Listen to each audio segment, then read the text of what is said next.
Mengawali ibadah ini, saya akan bacakan warta Jumat. Daftar untuk pengumuman. Hari ini tanggal 29 April tahun 2020.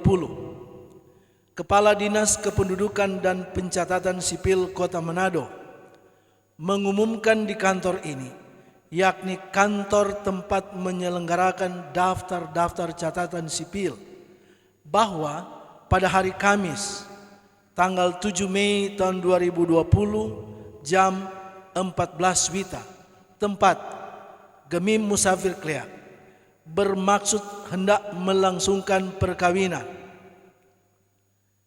Dirko Gustaviano Setia Dharma Putra Rindungan, umur 30 tahun, agama Kristen, pekerjaan dosen, tempat kediaman Kelurahan Klea. Dahulu belum pernah kawin. Anak laki-laki dari Max Gustav Rindungan, umur 69 tahun, agama Kristen, pekerjaan pensiun, tempat kediaman Kelurahan Klea.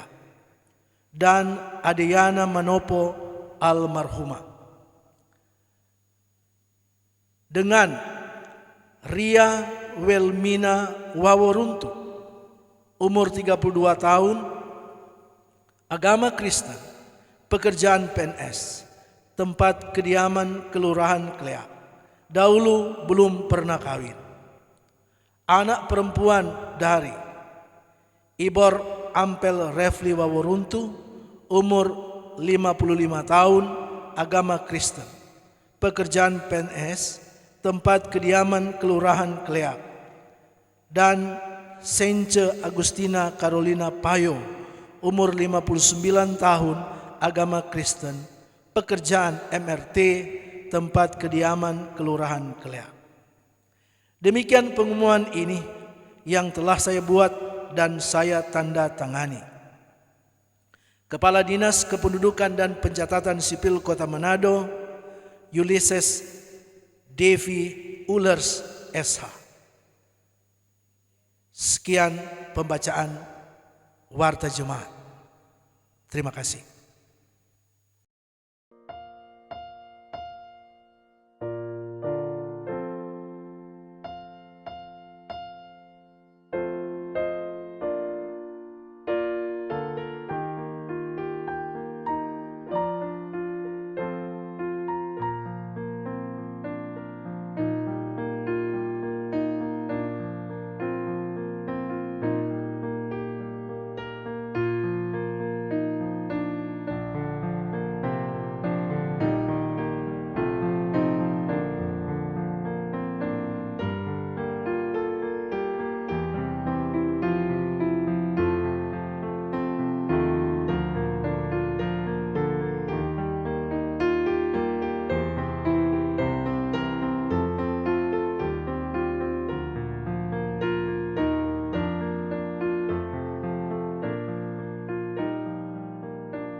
Baiklah saudara-saudara jemaat yang dikasihi oleh Tuhan Yesus, kita segera memulaikan ibadah kita di hari Minggu pertama, tepatnya tanggal 3 Mei tahun 2020 ini. Untuk itu jemaat diundang berdiri. Saudara-saudara yang dikasihi Tuhan Yesus, kita diperkenankan untuk bersekutu dan memuliakan Tuhan Allah kita yang hidup. Karena itu marilah kita muliakan Tuhan dengan menyanyi NNBT nomor 6, Allah Bapa yang kumuliakan.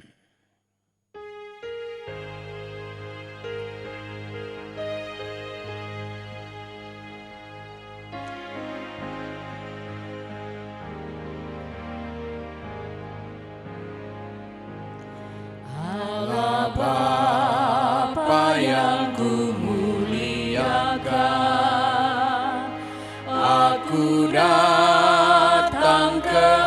hadirat-Mu. Terima doa persembahanku kepadamu, Allah Maha Kudus. Berikanlah anugerah dan rahmat-Mu kepada segenap umat-Mu. Ku persembahkan pujianku untuk memuliakan nama-Mu. Haleluya, pujilah. Haleluya, pujilah. Panjang sabar kasih setiamu, agunglah nama-Mu selamanya.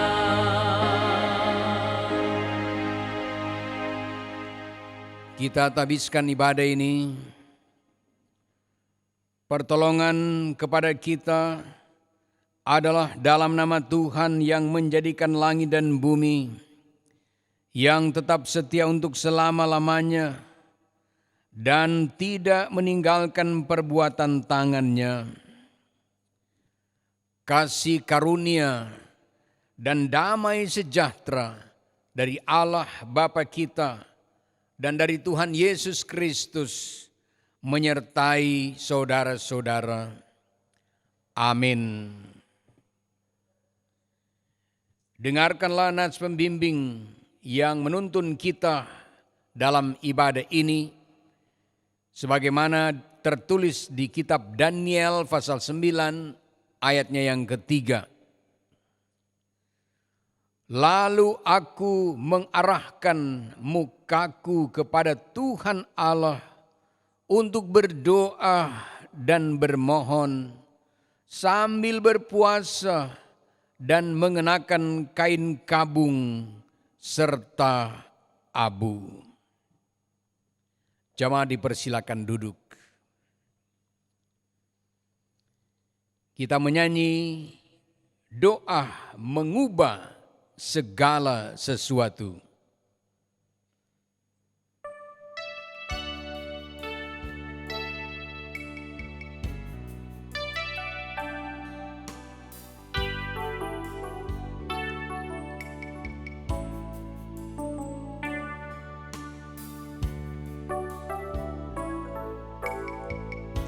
Saat keadaan sekelilingku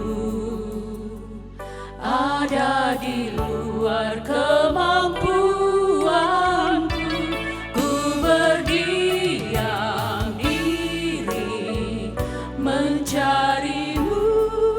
Doa mengubah segala sesuatu.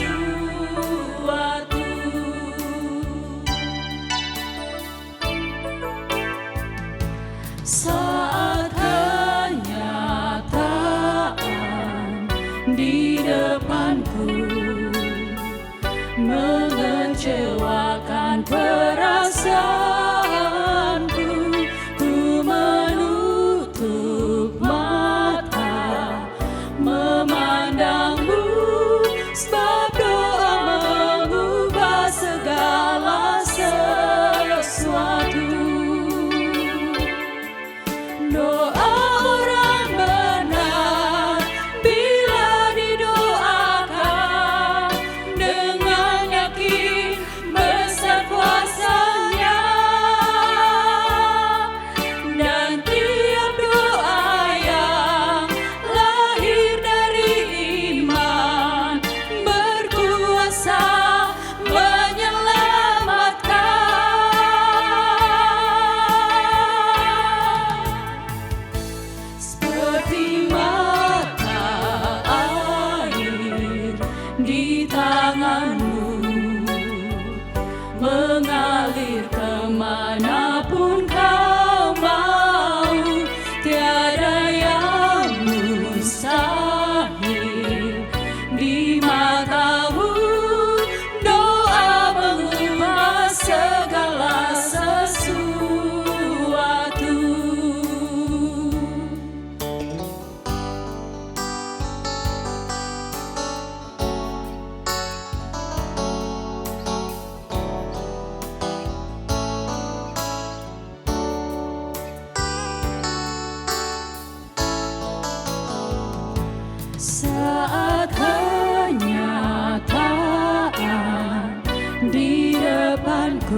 Menyerahkan perasaanku,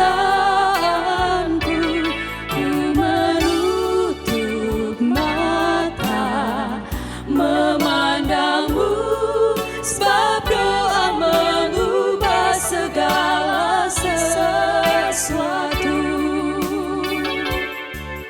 Doa orang benar bila didoakan dengan yakin besar kuasanya, dan tiap doa yang lahir dari iman berkuasa menyelamatkan.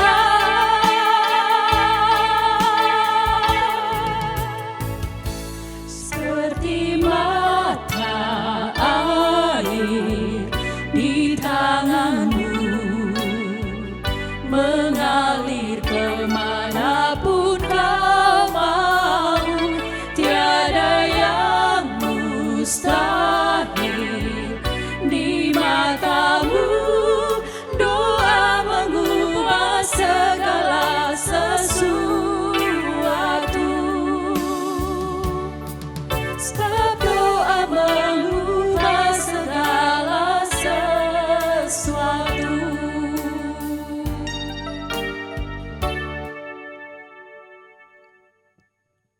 Saudara-saudara, kita masuk dalam pengakuan dosa dan pemberitaan anugerah Allah. Dosaku kuberitahukan kepada Allah, dan kesalahanku tidaklah kusembunyikan.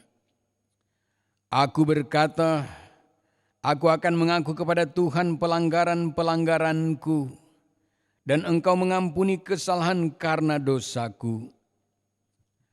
Dalam penghayatan pada ungkapan pemazmur ini, maka marilah kita merendahkan diri di hadapan Tuhan Allah kita dan mengaku dosa kita kepadanya dengan menyanyi NNBT nomor 11, Ya Allahku, kami mengaku dosa.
Kepada setiap orang yang dengan tulus ikhlas telah mengaku dosanya di hadapan Tuhan Allah, maka kepadanya diberitakan janji tentang pengampunan. Sebagaimana firman Tuhan di Yesaya pasal 1 ayat 18 berkata, sekalipun dosamu merah seperti kirmisi, akan menjadi putih seperti salju. Sekalipun berwarna merah seperti kain kesumba, akan menjadi putih seperti bulu domba. Kidung Jemaat nomor 39, ku diberi belas kasihan.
Saudara-saudara, dengarkanlah hukum Tuhan sebagaimana tertulis di Ulangan pasal 6, Ulangan pasal 6 ayat 1 sampai 9. Ulangan pasal 6 ayat 1 sampai 9. Demikian hukum Tuhan. Inilah perintah, yakni ketetapan dan peraturan yang aku ajarkan kepadamu atas perintah Tuhan Allahmu untuk dilakukan di negeri kemana kamu pergi untuk mendudukinya, supaya seumur hidupmu engkau dan anak cucumu takut akan Tuhan Allahmu dan berpegang pada segala ketetapan dan perintahnya yang kusampaikan kepadamu, supaya lanjut umurmu. Maka dengarlah, hai orang Israel, lakukanlah itu dengan setia, supaya baik keadaanmu, dan supaya kamu menjadi sangat banyak, seperti yang dijanjikan Tuhan Allah nenek moyangmu kepadamu, di suatu negeri yang berlimpah-limpah susu dan madunya. Dengarlah, hai orang Israel, Tuhan itu Allah kita, Tuhan itu esa. Kasihilah Tuhan Allahmu dengan segenap hatimu, dan dengan segenap jiwamu, dan dengan segenap kekuatanmu.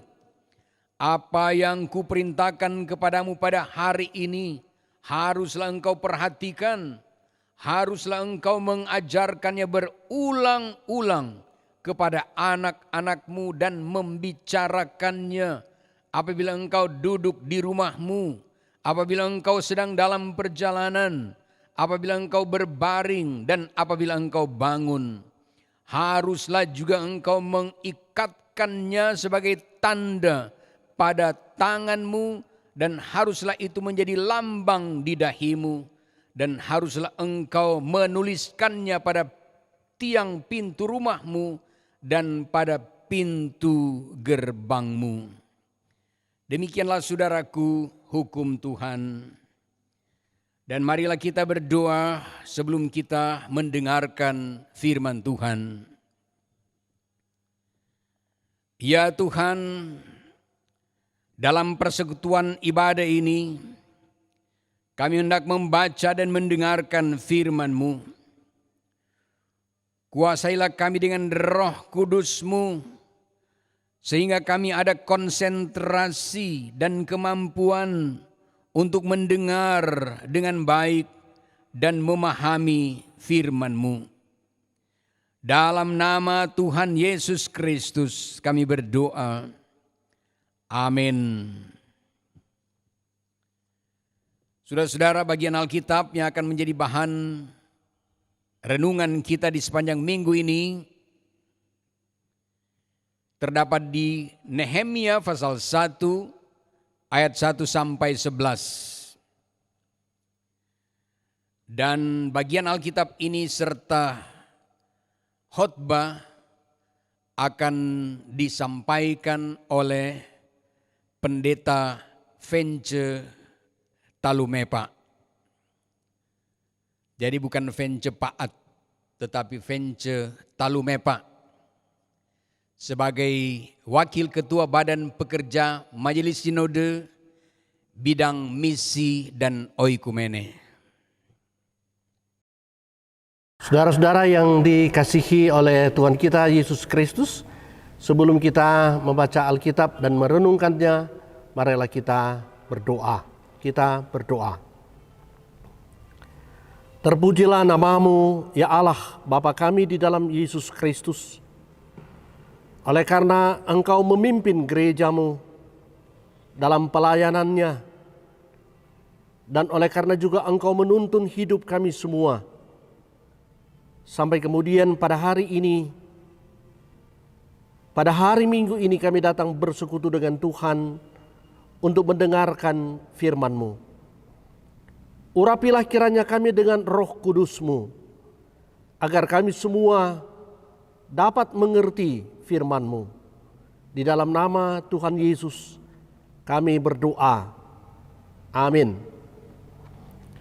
Saudara-saudara, pada hari Minggu ini 3 Mei 2020 kita akan membaca bersama-sama dalam kitab Perjanjian Lama, kitab Nehemia pasal 1 ayat 1 sampai dengan ayatnya yang ke-11. Nehemia pasal 1 ayat 1 sampai ayat 11. Bacaan ini diberikan judul Doa Nehemia bagi orang Israel. Riwayat Nehemia bin Hakalia. Pada bulan Kisleu tahun ke-20, ketika aku ada di Puri Susan, datanglah Hanani, salah seorang dari saudara-saudaraku, dengan beberapa orang dari Yehuda. Aku menanyakan mereka tentang orang-orang Yahudi yang terluput, yang terhindar dari penawanan, dan tentang Yerusalem. Kata mereka kepadaku, orang-orang yang masih tinggal di daerah sana, yang terhindar dari penawanan, ada dalam kesukaran besar dan dalam keadaan tercela. Tembok Yerusalem telah terbongkar dan pintu-pintu gerbangnya telah terbakar. Ketika aku dengar berita ini, duduklah aku menangis dan berkabung selama beberapa hari. Aku berpuasa dan berdoa ke hadirat Allah semesta langit. Kataku, ya Tuhan Allah semesta langit, Allah yang maha besar dan dahsyat, yang berpegang pada perjanjian dan kasih setianya terhadap orang yang kasih kepadanya dan tetap mengikuti perintah-perintahnya. Berilah telingamu dan bukalah matamu dan dengarkanlah doa hambamu yang sekarang kupanjatkan kehadiratmu siang dan malam bagi orang Israel, hamba-hambamu itu, dengan mengaku segala dosa yang kami, orang Israel, telah lakukan terhadapmu. Juga aku dan kaum keluargaku telah berbuat dosa. Kami telah sangat bersalah terhadapmu dan tidak mengikuti perintah-perintah, ketetapan-ketetapan dan peraturan-peraturan yang telah kau perintahkan kepada Musa, hambamu itu. Ingatlah akan firman yang kau pesan kepada Musa, hambamu itu, yakni, bila kamu berubah setia, kamu akan kucerai beraikan di antara bangsa-bangsa. Tetapi bila kamu berbalik kepadaku dan tetap mengikuti perintah-perintahku serta melakukannya, maka sekalipun orang-orang buanganmu ada di ujung langit, akan kukumpulkan mereka kembali, kubawa ke tempat yang telah kupilih untuk membuat namaku diam di sana. Bukankah mereka ini hamba-hambamu dan umatmu, yang telah kau bebaskan dengan kekuatanmu yang besar dan dengan tanganmu yang kuat? Ya Tuhan, berilah telinga kepada doa hambamu ini dan kepada doa hamba-hambamu yang rela takut akan namamu, dan biarlah hambamu berhasil hari ini dan mendapat belas kasihan dari orang ini. Ketika itu, aku ini juru minum raja. Shalom, damai di hati. Apa kabar saudara-saudara yang ada di rumah? Saya percaya bahwa saudara-saudara tetap baik-baik, tetap dalam keadaan sehat dan berbahagia dalam damai sejahtera Tuhan Yesus. Saya yakin bahwa saudara-saudara dalam semangat dan dalam kegembiraan bersyukur hari ini dapat beribadah kepada Tuhan. Walaupun ibadah kita tidak seperti biasanya, tetapi kita melakukannya di rumah kita masing-masing. Saya melihat di HP melalui FB dan WA bahwa pada hari-hari ini orang saling menguatkan. saling mengingatkan. Banyak yang saya lihat sudah jadi pekabar Injil di media sosial. Karena setiap hari mengirimkan firman Tuhan, mengirimkan ayat-ayat yang kiranya ayat-ayat ini dapat memperkokoh, dapat memperkuat beriman kita. Bahkan tidak hanya ayat-ayat yang dikirim-kirim, tapi hal-hal yang lucu-lucu juga dikirim-kirim supaya orang bergembira. Sebab firman Tuhan mengatakan hati yang gembira adalah obat. Puji Tuhan, oleh karena kita memakai media sosial ini untuk hal-hal yang positif, hal-hal yang membangun, hal-hal yang memperkokoh kita. Terutama dalam penantian kita akan pemulihan yang kita semua percaya akan dikerjakan oleh Tuhan. Oleh karena itu sebagai warga negara, sebagai warga gereja, kita bersyukur karena kita ikut di dalamnya bersama-sama dengan pemerintah, bersama-sama dengan bangsa dan dunia ini menanggulangi virus corona ini. Tetapi juga tentu bukan hanya virus corona, tapi juga penyakit-penyakit yang lain. Banyak orang juga yang sakit di rumah sakit bukan karena virus corona, tapi juga ada penyakit-penyakit yang lain. Kiranya juga Tuhan akan memulihkan keadaan ini. Saudara-saudara yang dikasihi oleh Tuhan kita Yesus Kristus, bacaan kita pada hari ini dalam kitab Nehemia pasal 1 ayat 1, dia mulai dengan penanggalan. Apa maksudnya? Ini untuk memastikan bahwa pada waktu itu yang memimpin Persia adalah Raja Artasta. Dan di waktu itu Nehemia dipercayakan oleh raja menjadi juru minum. Ini sebuah jabatan penting, jabatan yang didasarkan atas kepercayaan. Dan tidak semua orang bisa mendapatkan jabatan ini. Tetapi tentu jabatan ini didapat oleh Nehemia bukan tanpa alasan. Tentu melalui seleksi. Dan alasan utama adalah Nehemia dipercaya karena kesetiaannya. Saudara-saudara yang dikasihi oleh Tuhan Yesus Kristus, pada saat ia menjabat jabatan ini, artinya ia adalah orang penting di istana raja, ia mendengar sebuah berita yang menyedihkan. Apa berita itu?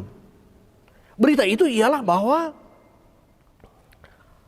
tembok Yerusalem telah dirobohkan. Pintu-pintu gerbang dibakar. Dan tentu ini sangat menyedihkan hati dari seorang Nehemia. Apa yang ia lakukan? Mendengar berita yang menyedihkan ini, ia tidak menggunakan jabatannya sebagai sebuah kesempatan. Tetapi ia menggunakan imannya, keyakinannya untuk datang kepada Tuhan. Dengan cara apa? Dengan cara berpuasa dan berdoa. Berpuasa dan berdoa secara pribadi menggumuli sebuah bangsa, yaitu bangsa Israel. Kenapa ini dilakukannya? Karena Nehemia adalah seorang yang setia, seorang yang taat pada agama. Dan ia punya keyakinan bahwa doanya tentu tidak hanya akan didengar oleh Tuhan, tetapi ia percaya bahwa doanya akan dikabulkan oleh Tuhan. Dan memang kalau kita membaca pasal 2 sampai dengan pasal 3, kita akan mendapati bahwa dengan kemurahan Tuhan, Tuhan mengabulkan permohonan daripada Nehemia. Saudara-saudara, Nehemia berpuasa dan berdoa. Apa inti doanya? Apa yang ia sedang puasakan kepada Tuhan? Pertama ialah dia mengakui dosa bangsanya, dosa orang Israel. Ini pengakuan dosa. Tetapi bukan hanya pengakuan dosa bangsa, tetapi yang kedua adalah pengakuan dosa keluarganya, bahkan dirinya. Ia mengakui semua kesalahan, semua dosa yang melanggar ketetapan dan perintah-perintah Tuhan. Lalu apa isi yang berikut dari doanya? Yang ketiga ialah bahwa ia memohon Tuhan kiranya mengabulkan permohonannya. Sama seperti yang ia katakan pada Musa.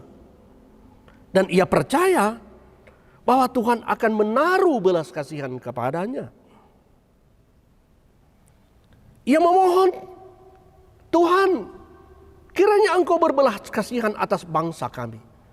Kiranya Engkau berbelas kasihan atas keluarga kami yang telah berdosa, yang telah berbuat salah kepadamu. Dan dengan demikian Tuhan kiranya mengampuni segala kesalahan dan dosa yang telah dilakukan.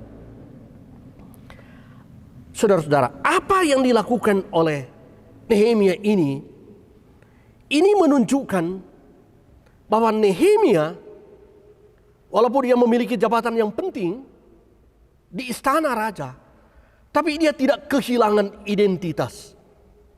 Dia tidak kehilangan jati diri sebagai orang beriman.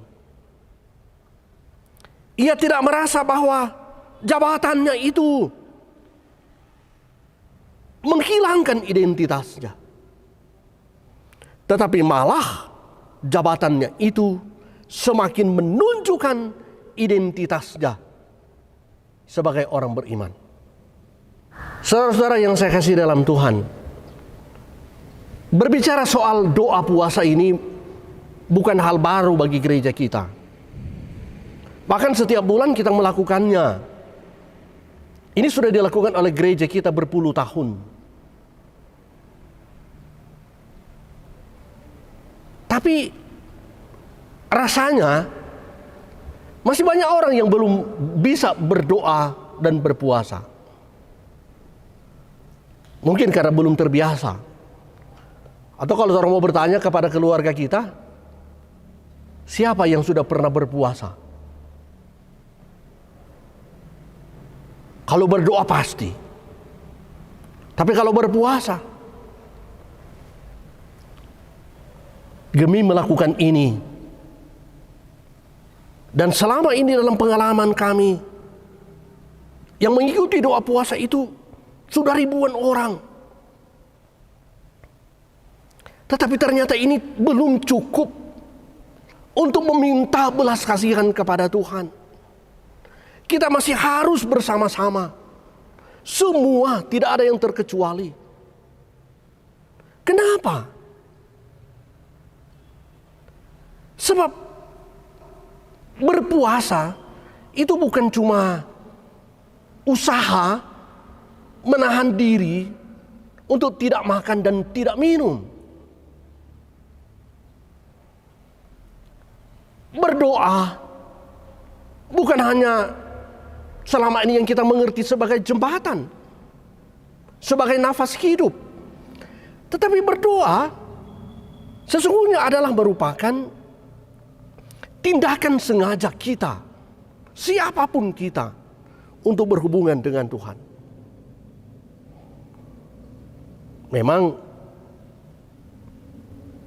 berpuasa ini selalu banyak ceritanya. Ada orang kalau baru satu kali pergi di puasa gemim di oto, padahal dia sementara mengikuti puasa, jaba makan di oto. Malah lain kali orang sementara ibadah puasa minum. Oh Tuhan. Tetapi bersyukur karena ada usaha dari dia untuk hadir. Usaha darinya untuk bersama-sama dengan orang lain. Berpuasa. Mempuasakan keadaan kita. Mempuasakan dunia ini. Mempuasakan bangsa kita. Mempuasakan pergumulan keluarga kita. Ingat. Nehemia berpuasa pribadi. Seorang diri. Ini sesuatu yang luar biasa. Kenapa? Karena berpuasa dan berdoa itu, saudara-saudara, itu adalah simbol kerendahan hati dari orang-orang percaya di hadapan Tuhan. Oleh karena itu, saudara-saudara yang dikasihi oleh Tuhan, mari kita terus belajar dari firman ini. Sering sekali kita menyanyi nyanyian, firman-Mu pelita bagi kakiku. Lagu ini selalu mengingatkan kita bahwa perjalanan hidup kita seringkali gelap. Gelap oleh pelanggaran kita, gelap oleh dosa kita. Dan oleh karena itu kita perlu cahaya, kita perlu lampu untuk menuntun perjalanan kita. Nehemia adalah contoh nyata pada kita. Bagaimana ia terus berjalan pada Allah. Dan dengan demikian Nehemia melalui firman ini mengingatkan kita. Pertama, manusia tidak pernah bebas dari masalah. Apapun kita, masalah itu selalu ada. Sama seperti masalah yang sedang kita hadapi sekarang ini. Ini bukan cuma masalah 1-2 orang. Bukan cuma masalah bangsa. Tapi ini adalah masalah dunia. Tidak ada yang terkecuali mengalaminya. Apa yang kita lakukan? Kita harus seperti apa? Nah, ada cara, ada petunjuk yang diberikan oleh Tuhan melalui firman ini. Apa itu? Berpuasa dan berdoa. Saya kira jalan ini diambil oleh Nehemia. Kenapa? Karena ia percaya. Ini cara yang selama ini telah dilakukan oleh orang Israel. Esther juga saya kira kita tahu. Ia mengajak umat untuk berdoa dan berpuasa. Untuk menyelamatkan orang Ibrani. Dan ia berhasil, Esther berhasil, Nehemia berhasil. Kalau mereka berhasil, mereka punya Tuhan yang sama-sama dengan kita. Kita juga pasti yakin kalau kita akan terus berpuasa dan berdoa, Tuhan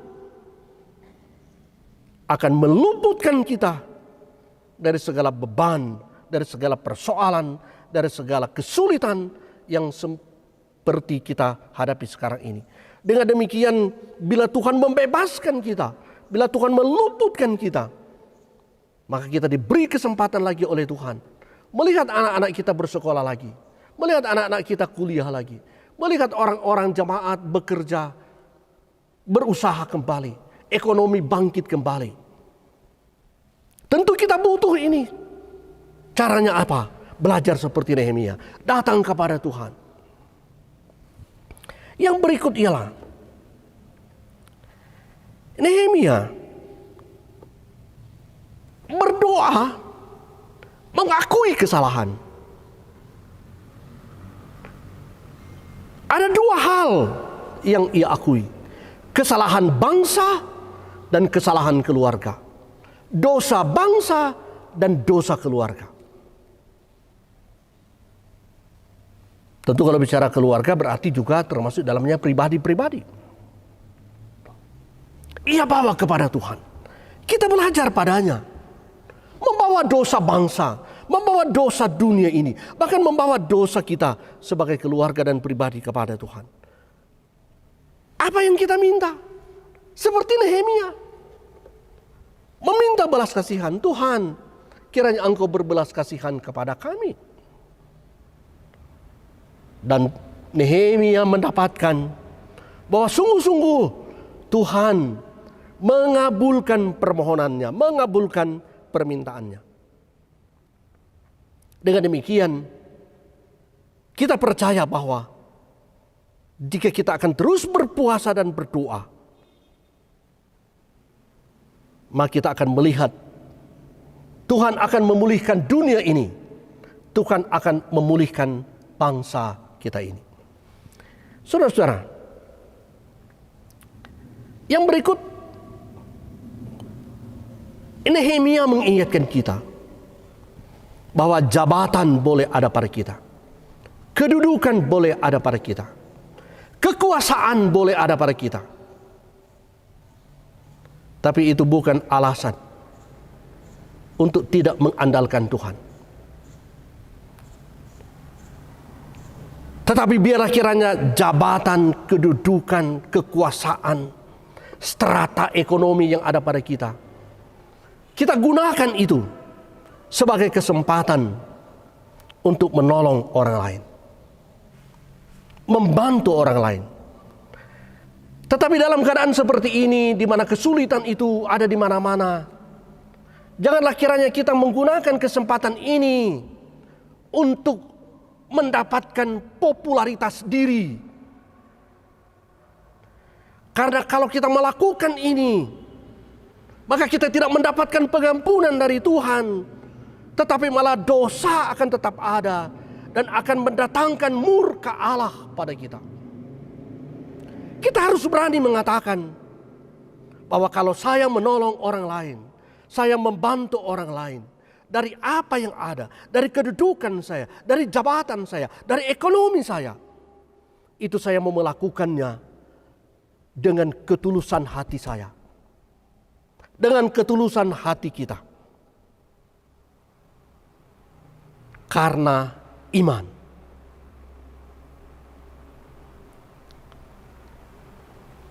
Berpuasa dan berdoa tidak memandang jabatan,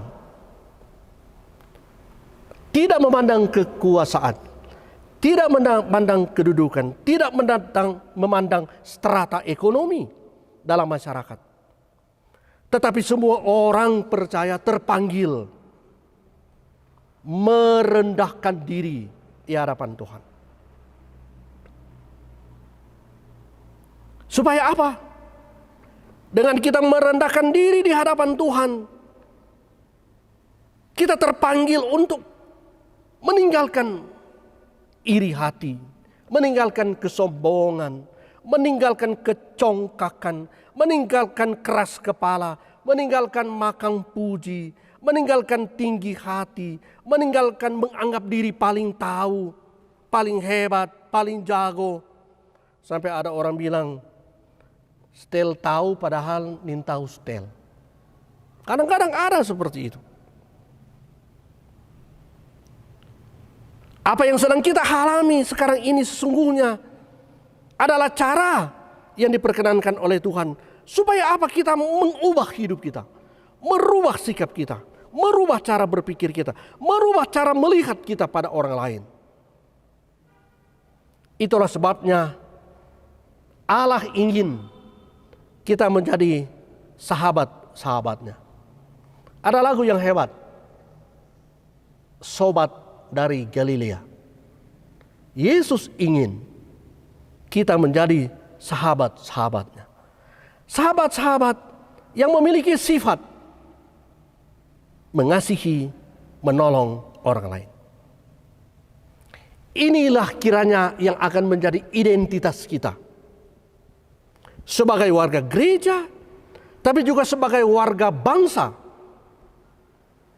yang taat, yang setia pada Tuhan. Shalom, damai di hati. Amin. Dan pada saat ini, marilah kita memberi persembahan sebagai tanda ungkapan syukur kita kepada Tuhan Dan sambil memberi persembahan, kita menyanyi Kidung Jemaat nomor 337, Betapa Kita Tidak Bersyukur.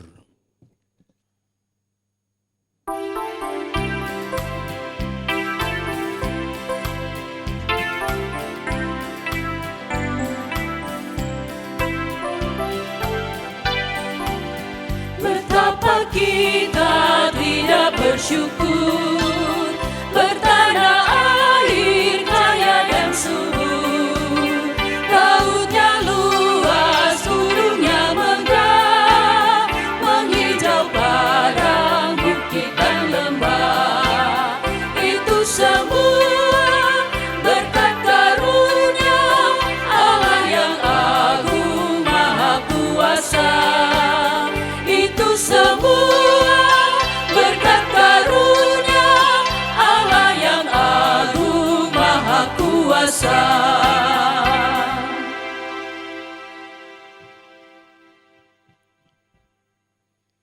Dan marilah kita pada saat ini menghadap Tuhan dalam doa.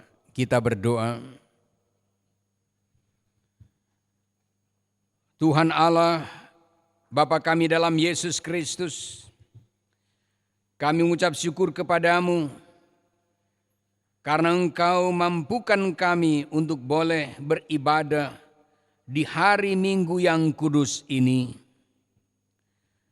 Dan biarlah ungkapan syukur dan puji-pujian kami boleh menjadi persembahan kami yang berbau harum di hadapan Tuhan.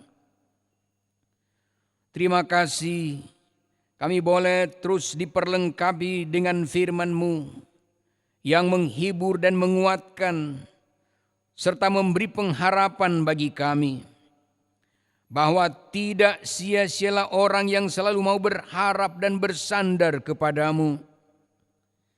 Dan biarlah kami menjadi Nehemia masa kini yang tidak menikmati ketentraman hati walau tinggal di istana raja karena mendengar pergumulan dan derita dari saudara-saudaranya dan bergumul dengan keadaan Yerusalem yang porak-poranda.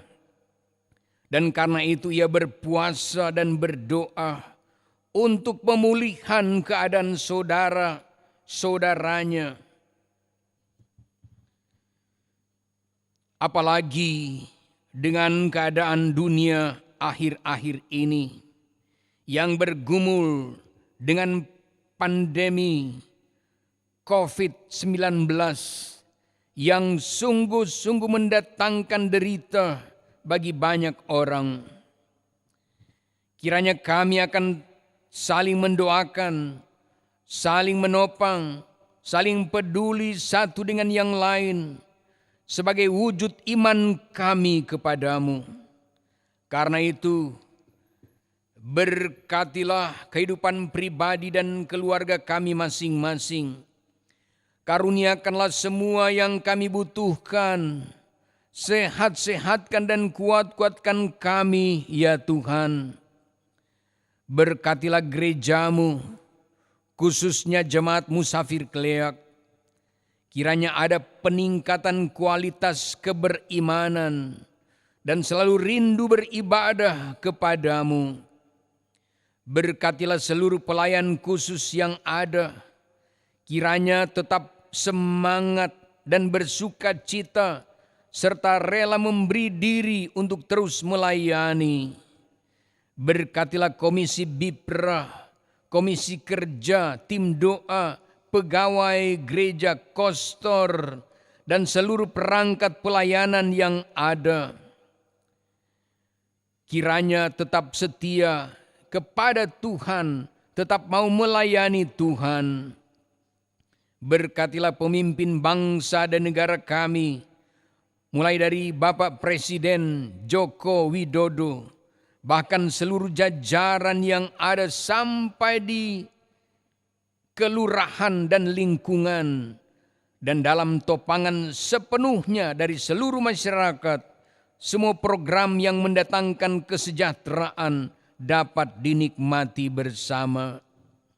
Berkatilah persembahan yang telah kami berikan, dan kiranya semua yang mengolahnya diberi kejujuran dan tanggung jawab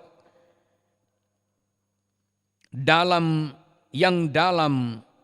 sehingga tidak salah menggunakannya. Berkatilah jemaat yang berulang tahun kelahiran maupun ulang tahun pernikahan. Karuniakanlah keteguhan iman bagi mereka yang sakit sambil berharap kesembuhan yang datang daripadamu. Berkatilah para medis, beri mereka kekuatan dan kesehatan. Ini doa syukur dan permohonan kami yang kami sudah sampaikan dalam nama Tuhan Yesus Kristus yang telah mengajar kami berdoa bersama. Bapa kami yang di sorga, dikuduskanlah namamu, datanglah kerajaanmu, jadilah kehendak-Mu di bumi seperti di sorga. Beri kami pada hari ini makanan kami yang secukupnya, dan ampunilah segala kesalahan kami, seperti kami juga mengampuni orang yang bersalah pada kami. Dan jangan bawa kami ke dalam pencobaan, tetapi lepaskan kami dari yang jahat, karena Engkaulah yang punya kerajaan, kuasa dan kemuliaan sampai selama-lamanya. Amin. Jemaat yang dikasihi Tuhan, kita akan masuk pada bagian akhir ibadah ini. Diundang saudara-saudara berdiri. Kita menyanyi Kidung Jemaat nomor 426, kita harus membawa berita.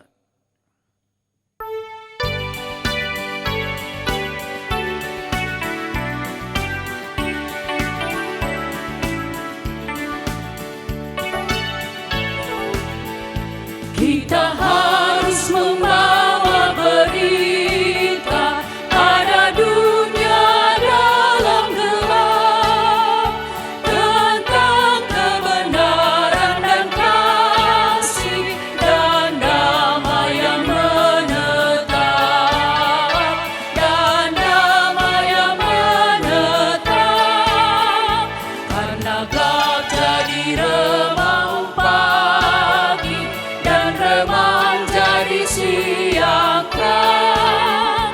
Kuasa Kristus ternyatalah ramai dan cemerlang. Terimalah berkat Tuhan. Tuhan memberkati dan melindungi saudara-saudara. Tuhan menyinari dengan wajah-Nya dan memberi saudara-saudara kasih karunia. Tuhan menghadapkan wajah-Nya kepada saudara-saudara dan memberi saudara-saudara damai sejahtera.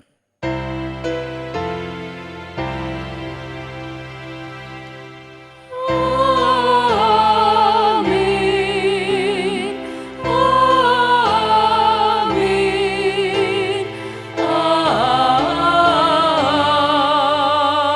Amin.